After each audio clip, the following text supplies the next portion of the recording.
మందిరం ఏంటి, కడపటి మందిరం ఏంటి? మీకు ఎవరికైనా తెలుసా? మొదటి మందిరం ఏంటి?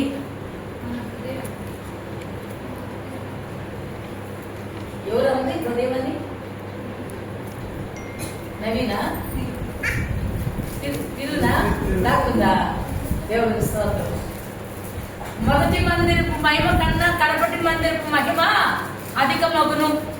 ఈ దేవాలయాన్ని కడితే 3 రోజుల్లో ఆ దేవాలయం పడిపోయిందని చెప్పింది ఎవరు? తిరిగి దేవాలయము 3 రోజులు కట్టగలని చెప్పిన ఆయన ఎవరు? యేసుక్రీస్తు. ఎవరైనా? యేసుక్రీస్తు. మరి ఆ దేవాలయం ఎవరు? ఆయనే. హల్లెలూయా హల్లెలూయా అన్నాను మా అమ్మాయి తోటి. నేను అక్కడికి వచ్చి నేను చెప్పబోయే మాట చాలా ప్రత్యేకంగా ఉంటది అని ముందే చెప్తే మజా ఉండదు అని. ఏమండి, మొదటి మందిరపు మహిమ కన్నా ఏం పెట్టారమ్మా వాళ్ళ పోస్టులో? అక్కయ్యి 2:9 అక్కయ్య 2:9 ఏముందంటే మొదటి మందిరపు మహిమ కన్నా కడపటి మందిరపు మహిమ అధికమగును. హల్లెలూయా. మొదటి మందిరము పరిశుద్ధాత్మ దేవుడైన యేసయ్య అయితే కడపటి మందిరం ఎవరు? గట్టిగా చెప్పట్లు. హల్లెలూయా. కడపటి మందిరము నువ్వు నేను. అదెట్లా? నీ దేహము దేవునికి ఆలయమై ఉన్నది మీరెరుగరా. ఇంటికాడ మనం ఈ సబ్జెక్ట్ అన్నమాట డిస్కషన్ చేసింది ఇదేనా? మనం వాడికి వెళ్ళనే తోరమాలు చేస్తాడు, తల కింద చేస్తాడు పెద్ద మనిషి. ఏం చెప్పిస్తాడో, నోరు ఏం తెరిపిస్తాడో ఆయనకి మాత్రమే తెలుసమ్మా. మన నోరు తెరవటం వరకే, దాన్ని నింపేది పరిశుద్ధాత్మ దేవుడే. హల్లెలూయా. మొదటి మందిరపు మహిమ కన్నా యేసుక్రీస్తు కన్నా మహిమ కలిగిన వాడు ఎవరు ఉన్నారండి? ఆయనేమో పాపం మన మీద ప్రేమ ఎక్కువైపోయి భూమి మీద మీరు నాకన్నా అద్భుత కార్యాలు ఆశ్చర్య కార్యాలు మీరు చేస్తారు అంటాడు. మరి ఆ కడపటి దేవాలయం నీవైతే దాని మహిమ అధికమవ్వాలి కదా, దేవుడి కన్నా గొప్పవాళ్ళుగా నిలబడాలి కదా, భూమి మీద కొనియాడబడాలి కదా. యేసుక్రీస్తు ప్రభువారు యూదయ సమరయ దేశంలో, గలిలయ దేశంలో, ఆ యొక్క బెత్లెహేములోను ఆ చుట్టుపక్కల ప్రాంతాల వరకే తెలుసు. కానీ కడపటి మందిరపు మహిమ అనే మనుషుని ద్వారా తన 12 మంది శిష్యుల ద్వారా ఎక్కడికి వెళ్ళింది వాక్యం? ప్రపంచానికి తెలిసింది. హల్లెలూయా. 12 మంది శిష్యుల ద్వారా మన దేశానికి ఎలా వచ్చింది? తోమా గారు వచ్చింది. అంటే కడపటి మందిరపు మహిమ అధికము అయినట్టే లెక్క. అర్థమవుతుందా? మరొకసారి చెప్పాలా? మొదటి మందిరపు మహిమ పరిశుద్ధాత్మ దేవుడు, ఆయన దేవాలయం, ఆయన దేవుడే, ఆయన దేవాలయం. ఈ శరీరం అనే దేవాలయాన్ని మీరు పడగొడితే 3 రోజుల్లో కడతారు. అంటే పునరుద్ధరణైన యేసు 3వ దినాన లేచాడు.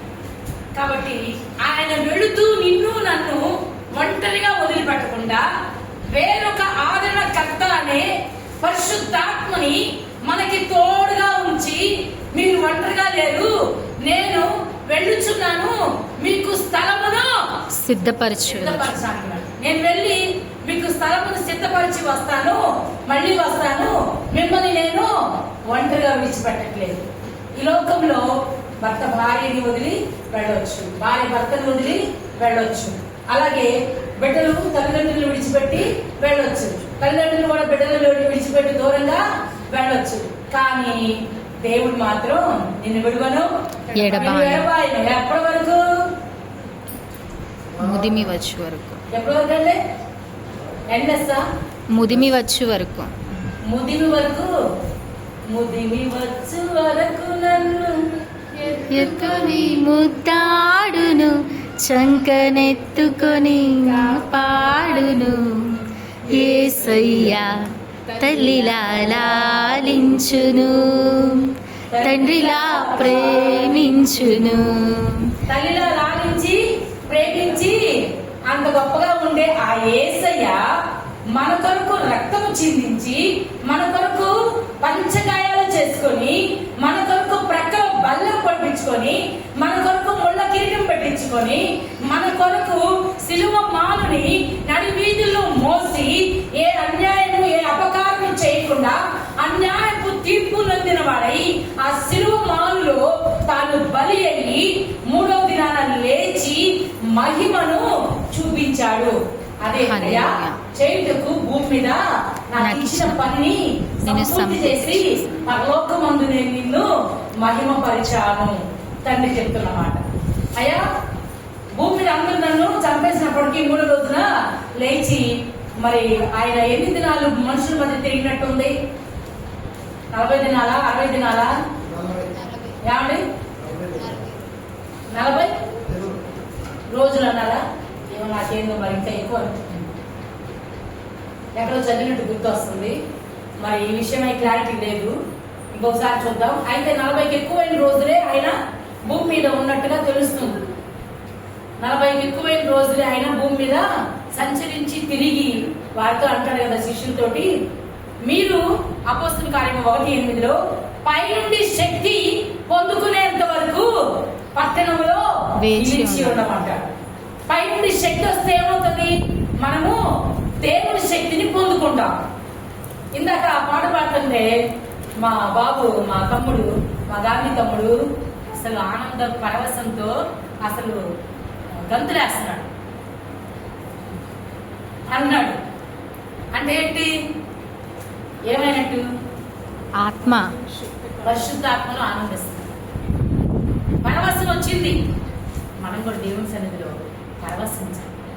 పరవశించి పాడుచు పరవళ్ళుతో పరవళ్ళు అంటే కృష్ణానది పరవళ్ళు దొక్కుతుంది, గోదావరి పరవళ్ళు ఆయన దొక్కితే 10 విశేషం ఏంటి? పరిశుద్ధాత్మతో నింపబడి పరవళ్ళు దొక్కారంటే బా సూపర్ ఉంటది కదండి. ఆత్మతో నింపబడి పరిశుద్ధాత్మతో నింపబడి మనం పరవళ్ళు దొక్కే వారంగా ఉండాలి. అందుకోసమే దేవుడు శిష్యులకి నా శక్తి మీరు పొందుకోండి మొదట. ఆయన శక్తి ఉంటే మనం ఏమవుతాము? సర్వసత్యములోకి నడిపించబడతాం. సర్వసత్యం మనల్ని ఏం చేసింది? సత్యం మనల్ని ఏం చేసింది? స్వతంత్రులుగా చేసింది. ఏ స్వతంత్రము? దేవుని దగ్గర నీ పెట్టనని చెప్పే స్వాతంత్రం. నేను ఎవరో తెలుసా? నీ పెట్టని ఏమండి? లోకంలో మీకు ఒక గొప్ప విషయం చెప్పాలి. మా నాన్నగారితో నాకున్న అనుబంధం. మా నాన్నగారు చాలా ఫ్రెండ్లీగా ఉంటాడు. అయితే ఆయన చనిపోయినప్పుడు నా పొలికేతలు మా కాలనీకి వెలువడి ఉంటాయి. నేను దైవచంద్రాన్ని అందరికీ ఓదార్పు చెప్పేదాన్ని. ఏమని చెప్తానండి ఓదార్పు?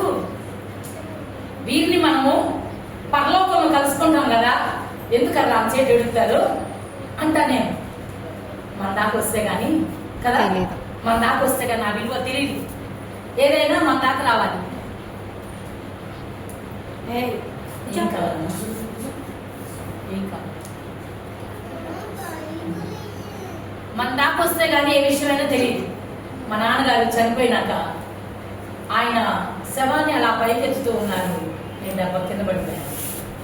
ఆ తర్వాత మా నాన్నగారి మెమరీస్ అనమాట మాతోటి.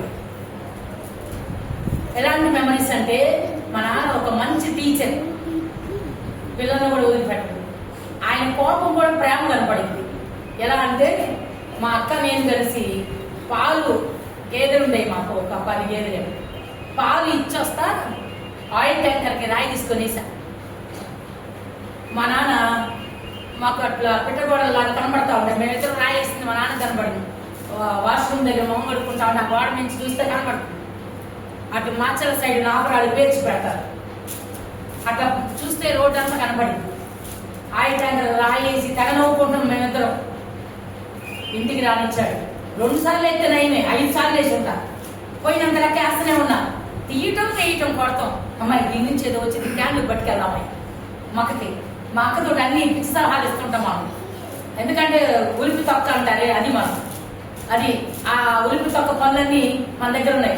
ఆయిల్ ట్యాంకర్కి రాయి తీసుకొని కొడితే మా నాన్నది చూసి ఇంటికి వెళ్ళకనే మా ఆయన రండి అన్నాడు. నాన్నగారికి చెప్పండి ఏంటని.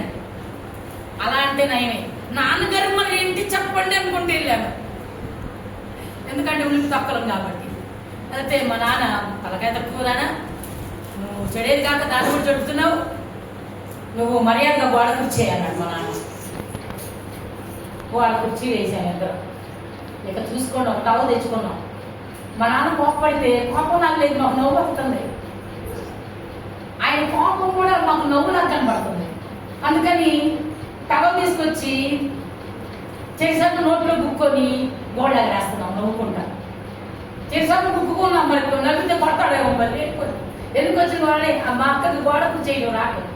ఒకవేళ గోడ కుర్చేసింది అనుకో నవ్వలాగా అక్కడ పాస్ పోసేసి.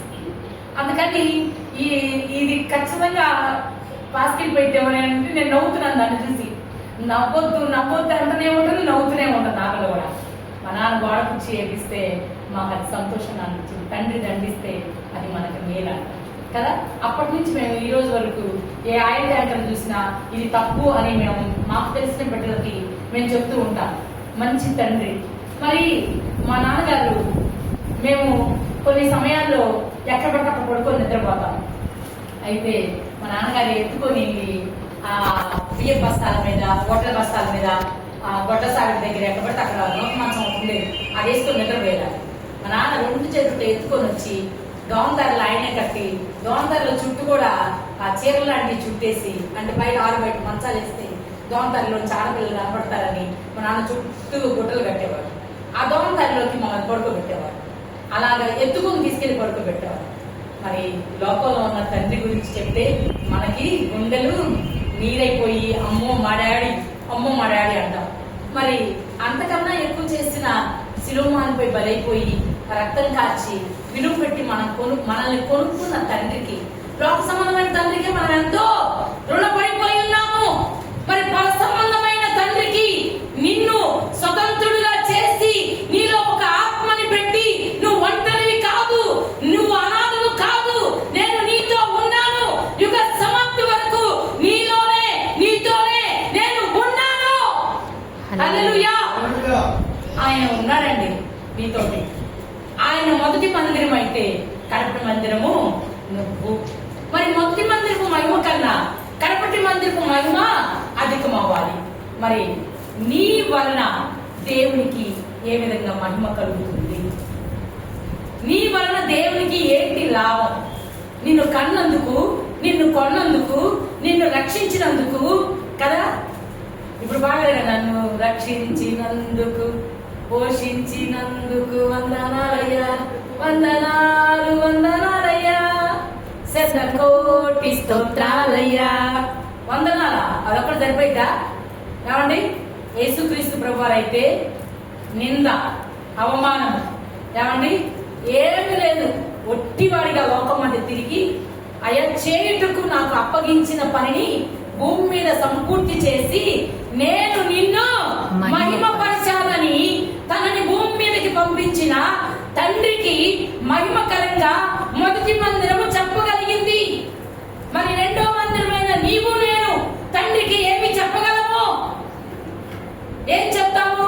అయ్యో నాకు కోపం ఎక్కువ కాబట్టి నిన్ను మహిమపరచలేకపోతున్నాను, అయ్యో నాకు ఈర్ష్యాద్వేషాలతో నేను లోక సంబంధమైన జీవన వ్యాపారంలో చిక్కుకొని నేను నిన్ను మహిమపరచలేకపోతున్నాను, అయ్యో నాకు అది లేదు, ఇది లేదు, ఇంకోటి లేదు అని దేవుడిని మహిమపరచగలిగిన పరిస్థితి మన దగ్గర లేదంట.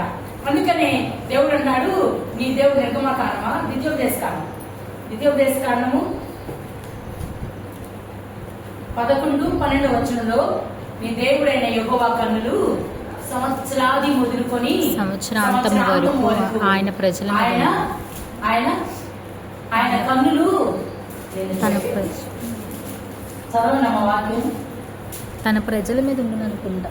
ఆయన కన్నులు సంవత్సరాది మొదలుకొని సంవత్సరాంతం వరకు ఎల్లప్పుడూ దాని మీద ఉండును. ఈ మందిరము మీద అంటే నీవు అనే మందిరం మీద దేవుడి కన్ను ఉందంట. హల్లెలూయా. నీవు అనే మందిరం పైన దేవుని కన్ను ఉంది. అయ్యా ఎవరి కళ్ళైనా కప్పగలం కానీ దేవుని కళ్ళు కప్పగలమా? కప్పలేం కదా. ఆ బొమ్మ ఎక్కడుందో తెలిసింది, ఆ బొమ్మ ఎక్కడ దాక్కుందో తెలుసు కదా. ఆదామా నువ్వెక్కడా అంటే అయ్యా దాక్కున్నాడు, దాక్కున్న సందా ఆయన తెలియదా ఏంటి? తెలుసుగా, తెలిసే ఆదామా నువ్వెక్కడా? నేను దాక్కున్నానయ్యా. ఎవరు నిన్ను దాక్కోమన్నారు? అవమ్మ ఎందుకు దాక్కున్నారు? పాము మమ్మల్ని మోసపుచ్చినందువల్ల దాక్కోవాలి వచ్చింది. హల్లెలూయా. ఇలాంటి మోసాలు ఇప్పుడు కూడా జరుగుతున్నాయి. నీవు అనే మహిమ కలిగిన మందిరము అధికం కాకుండా దేవుని వాక్యం చెప్తున్న కొరింథీ పత్రికలో 3వ అధ్యాయం 16వ వచనంలో మాట్లాడుతున్నారు కదా, దేవుని యొక్క మహిమను అద్దం వలె ప్రతిఫలింపచేయచ్చు మహిమ నుండి అధిక మహిమకు వెళ్ళాలి. ఎప్పుడు ముసుగు లేని ముఖము గలవారు. మన మీద ముఖం మీద ముసుకుంటే పెళ్లి కుమార్తె కనబడదా? దేవునికి స్తోత్రం కలుగును గాక. పెళ్లి కుమార్తె ముసుగులో కనబడదు. పెళ్లి కుమార్తె అందంగా ఉందా? అలంకరించబడిందా? పెళ్లి కుమార్తె సిద్ధపడి ఉందా? సిద్ధపడి లేదా? మరి పెళ్లి వస్త్రాలు వేసుకుందా లేదా అనేది ముసుకుంటే కనబడదు. హల్లెలూయా. ముసుగు లేని ముఖం గల వారమై ప్రభు యొక్క మహిమను అద్దము వలె ప్రతిఫలింపజేయచ్చు. నీలో నుండి దేవుడు కనబడాలి. నీలో నుండి ఆయన సుగుణాలు ప్రచురించు నిమిత్తము, ఆయన యొక్క గుణ లక్షణాలను ప్రచురించే నిమిత్తము మీరు రాజులైన యాజక సమూహాలు, దేవుని సొత్తైన ప్రజలు, ఇంకా యాజక సమూహము, దేవుని పరిశుద్ధ జనాంగం. మీరు పరిశుద్ధ జనాంగం అయితే, రాజులైన యాజక సమూహం అయితే, దేవుని సొత్తైన ప్రజలైతే దేవుని యొక్క మహిమ మీలోకి వచ్చింది. హల్లెలూయా. అపోస్తలుల కార్యం 4:30లో కూడి ప్రార్థన చేస్తున్నారంట. వారు కూడి ఉన్న చోటు కంపించెను. వారికి వాక్ శక్తి అనుగ్రహించిన కొలది వారు దేవుని వాక్యాన్ని ధైర్యంగా బోధించారు. కాబట్టి ఎలా బోధించారు? ధైర్యంగా బోధించారు. ఇది మహిమ. అలాగే మేడగది సహవాసంలో అందరూ కూర్చొని ప్రార్థన చేస్తూ ఉండగా వారి మీదకి అగ్ని నాలుకగా విభజించబడి వారు ఒక్కొక్కరి మీద వాళ్ళగా వారు ఏమయ్యారు? వాక్శక్తిని అనుగ్రహించిన కొలది అన్య భాషలతో మాట్లాడుచుండరు. వారు అన్య భాషలతో మాట్లాడుచుండరు. ఒక్కొక్కరు అగ్ని చేత నింపబడి అన్య భాషలతో మాట్లాడతారు. దేవుని శక్తి యోహాను గారికి, పేతురు గారికి ఉంది కాబట్టి శృంగారం అనే దేవాలయం దగ్గర కుంటి వారిని ఏం చేశారు? వెండి బంగారం మా దగ్గర లేదు, కానీ మా దగ్గర ఏంటది? శక్తి. దేవుని శక్తి ఉంది కాబట్టి ఈ శక్తిని నీకు రిలీజ్ చేసి ఇస్తున్నాం. కాబట్టి ఏస్తున్నాము నీ పరిపెట్టుకొని నడు. అతడు లేచి నిలచి నడచుచు దేవుని స్తుతించాడు. హల్లెలూయా, హల్లెలూయా, హల్లెలూయా. మరి ఈ ఉదయకాలమున నీవు దేవుని మందిరముగా కనపడి మందిరం యొక్క మహిమ అధికం కావాలంటే ఏం చేయాలి? ఏం చేయాలమ్మా? కడపటి మందిరపు మహిమ అధికం కావాలంటే ఏం చేయాలి? హలో, మీ ఇద్దరు అలా చేయకూడదు.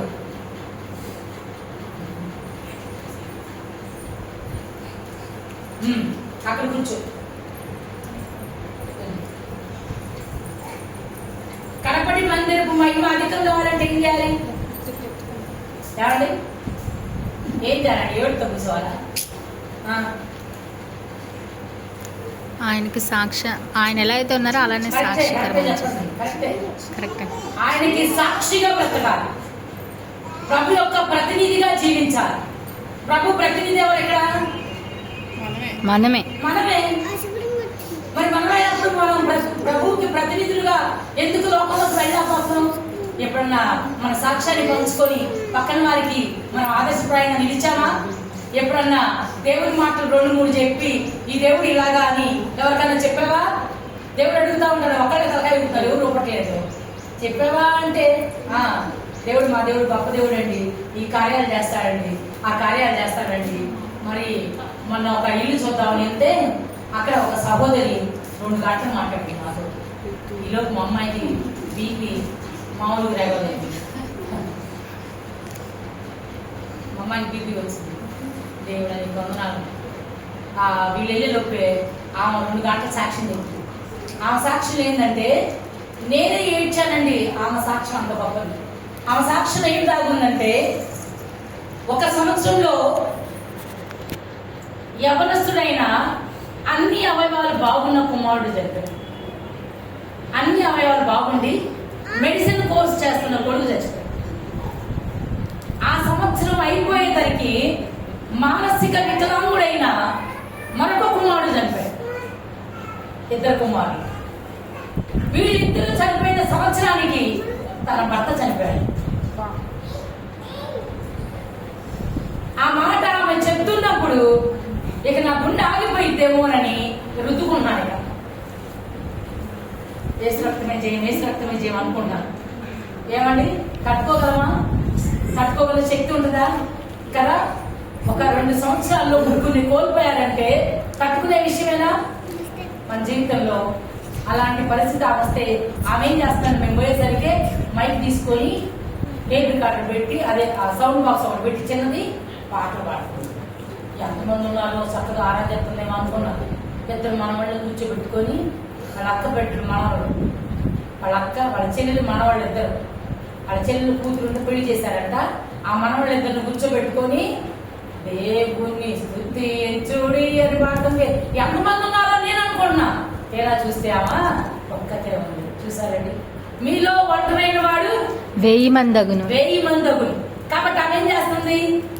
తన జీవితము ఆమెకు ఎంప్లాయ్, ఆమెకు దేవుని బిడ్డగా మారి తన జీవితం ద్వారా ప్రభువుకి మహిమకరంగా జీవిస్తుంది. ఒకళ్ళు ఉంటేనేది, ఇద్దరు ఉంటేనేది. అసలు ఆమె ఒక్కతే పాడుకుంటే మాత్రం నష్టమేంటి? ఆమె ద్వారా, ఆమె దేహం అనే దేవాలయం ద్వారా ప్రభువుని మహిమపరుస్తుంది. హల్లెలూయా, హల్లెలూయా, హల్లెలూయా. దేవాలయం ద్వారా, కడపటి మందిరమైన దేవాలయమైన నీ దేహము ద్వారా దేవునికి ఏమి ప్రయోజనం అటాడు ఏం అనకూడదండి. నా దేహం వల్ల ఏం ప్రయోజనం చెప్పంటారా? 3 టాబ్లెట్లు, 2 టానికులు. ఏమండి, నా వల్ల ప్రయోజనం అయింది అదే. పొద్దున్నే ఒక 4, సాయంత్రం ఒక 4, మధ్యలో సిరప్లు, ఇంకేమైనా ఉంటే మా అమ్మాయి గుర్తు చేస్తుంది. ఐకి డ్రాప్స్, ఐ ఇన్ఫెక్ట్ అయిందంట, డ్రాప్స్, ఇంకా అనేక రకాలైన ఇన్ఫెక్షన్స్. 3 పువ్వులు 6 కాయలు అంటారు చూసావా? అలా ఉంది నా జీవితం.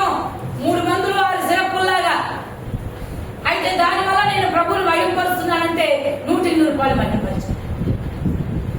100 రూపాయలు మహిమపరిచా. వ్యాధి యందు, బాధ యందు, కష్టమందు, దుఃఖమందు, వేదన యందు నా దేవుని నేను విడిచిపెట్టలేదు. ప్రతిరోజు కాన్ఫరెన్స్ కాల్లో దొంగతనంగా కలిశాను. నిన్న ఉదయం ఈ పాప వచ్చేస్తుంటే నాకేంటో చేతులు కాలు చేతులు లాగేస్తాను. నా కాలు చేతులు లాగుతున్నట్టు తెల్లారి ఫోను సైలెంట్ లో పెట్టేసి పడుకున్నాడు. నాకు ఫోన్ వస్తుంది ఇట్లా ఖచ్చితంగా 5ంటికి లెగుస్తా. నేను లేకపోయినా వాతావరణం నన్ను లేపింది. ఎందుకు? నీళ్లు పట్టుకోవడానికి.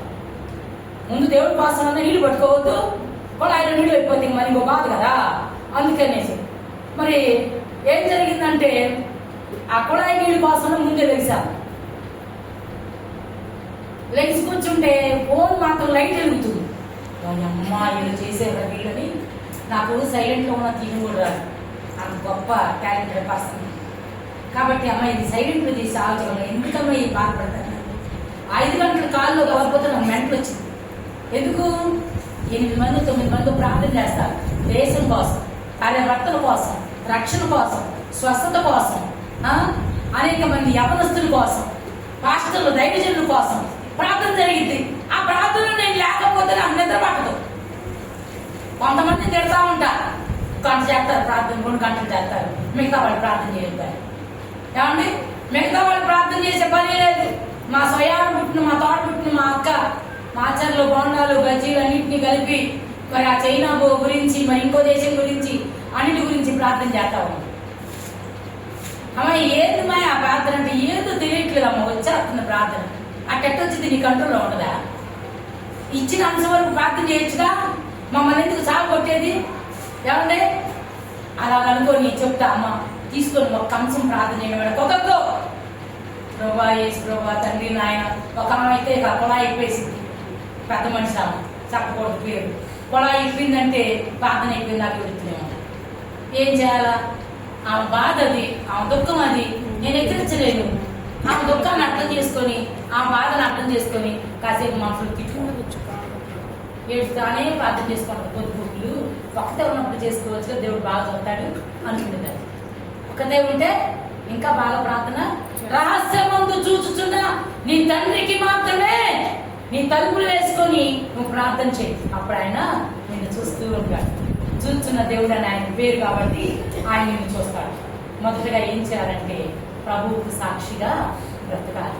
రెండోది ఎల్లప్పుడూ ప్రార్థన జీవితం, ఎల్లప్పుడూ ప్రార్థన. కృంగిన వేళలు కదా, గాయపడిన సమయాన మంచి సమరయునిలా నా గాయాలు కడిగిన దేవా, ఆకలైన వేళలో ఆహారమిచ్చి నన్ను పోషించినావు దేవా, నిన్ను విడువను ఎడబాయనని నిన్ను విడువను ఎడబాయనని నా యేసయ్యా, దినమెల్లనే పాడినా కీర్తించిన నీ రుణమునే తీర్చగలనా, కొనియాడి పాడి నీ సాక్షిగా ఇలలో జీవించనా. ఆయన సాక్షిగా జీవించాలి.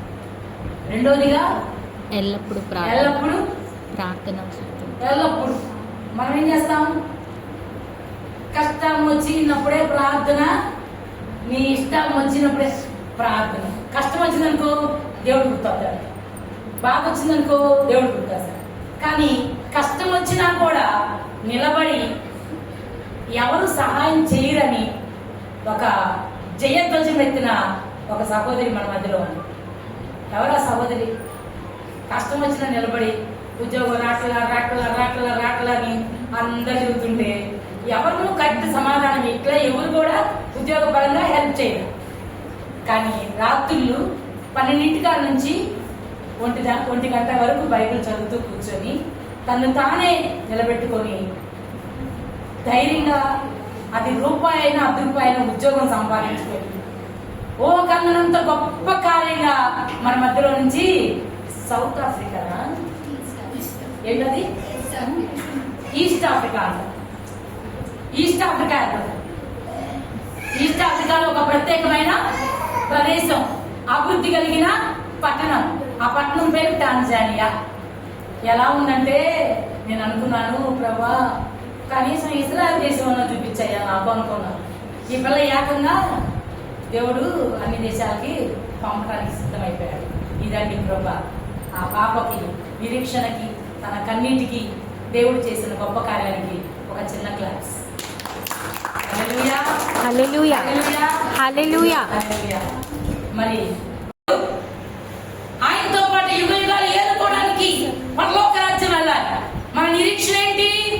ఈ నిరీక్షణ నన్ను సిగ్గుపరచదు, ఈ నిరీక్షణ నన్ను సిగ్గుపరచదు, ఈ నిరీక్షణ నన్ను సిగ్గుపరచదు.